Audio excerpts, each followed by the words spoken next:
আল্লাহ আমাদের সবাইকে কবুল করে বলেন আমিন। দিনের পথে থেকে দিনের পথে যদি মৃত্যু হয় এর চেয়ে ভাগ্য আর কিছু আছে? কি কোন?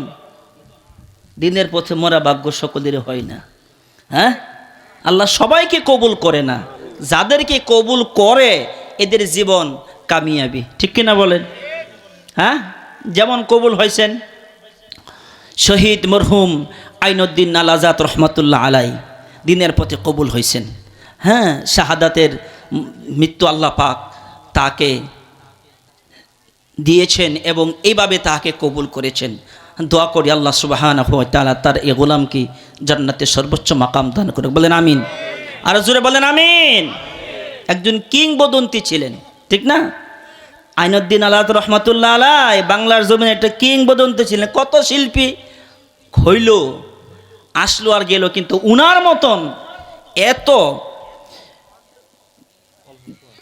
আপনার বাস্তবতার নিরিখে যেটা যেখানে যা প্রয়োজন ওই সময় যিনি অটোমেটিক তৈয়ার করেছেন, আল্লাহ পাক তৌফিক দিয়েছেন, তিনি করতে পেরেছেন, এমন একজন লেখক, গায়ক, সুরকার, গীতিকার আল্লাহ তাহাকে দান করেছিলেন। আল্লাহর এই গোলামকে আল্লাহ পছন্দ করছেন, কবুল করছেন, ভালোবাসছেন। আল্লাহ ডাক দিয়া তিনার কাছে নিয়ে গেছেন। দোয়া করি আল্লাহর এই গোলামকে জান্নাতের সর্বোচ্চ মাকাম দান করে, বলেন আমিন। যদি কথা দাও বন্ধু দিনের পথে দৃঢ় থাকবে, যদি কথা দাও দিন কায়েমের অগ্রণী ভূমিকা রাখবে, তবে তোমাকে গান শোনাবো, তবে তোমাকে গান শোনাবো, যেখানে হৃদয়টা জাগবে, যেখানে হৃদয়টা জাগবে। আমার গানে যদি তোমার মনে ইমানি তৃপ্তি ছড়ায়, আমার সুরে যদি সবার প্রাণে জিহাদি প্রেরণা যোগায়, তাহলে আমার এই কণ্ঠ আন্দোলনের কাজে লাগবে। যদি কথা দাও বন্ধু দিনের পথে দৃঢ় থাকবে, যদি কথা দাও দিন কায়েমের অগ্রণী ভূমিকা রাখবে।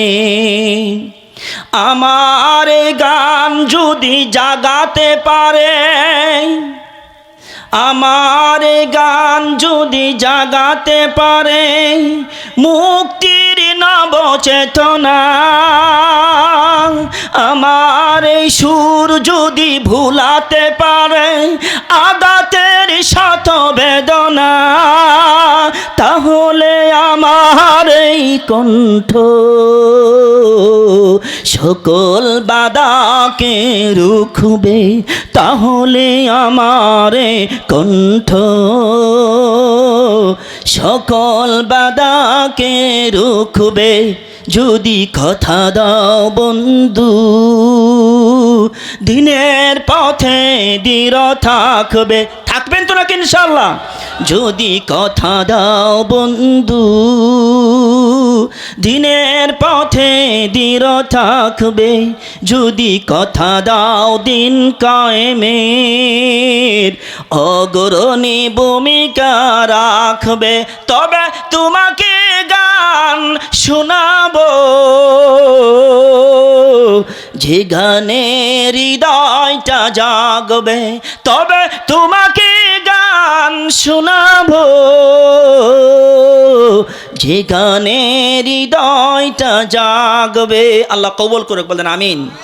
আরো জোরে বলেন আমিন। একটা পুষ্টা দেন না গো, একটা পুষ্টা দেন না। আচ্ছা, একজনে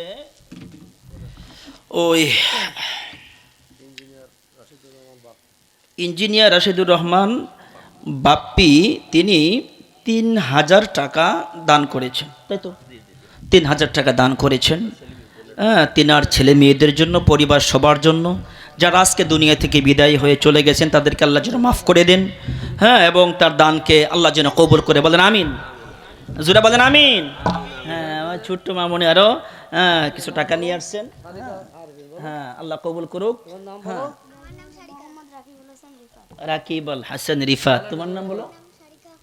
শারিকা আফরিন রাকি, আল্লাহ কবুল করুক। বলেন আমিন। আল্লাহ এদের ব্রেন শক্তি, বাক শক্তি, দৃষ্টি শক্তি আল্লাহ, হ্যাঁ, এর ভিতরে প্রখরতা দান করুক। সকলে বলেন আমিন।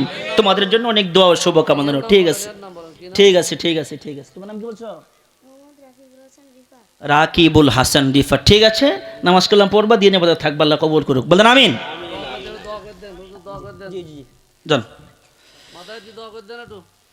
উত্তর আলিদপুর এলাকাবাসীর উদ্যোগে যাও বাবা, হ্যাঁ, চতুর্থ বার্ষিক তাফসিরুল কোরআন মাহফিল। এই তাফসিরুল কোরআন মাহফিলের সভাপতির নাম কই লিখছে?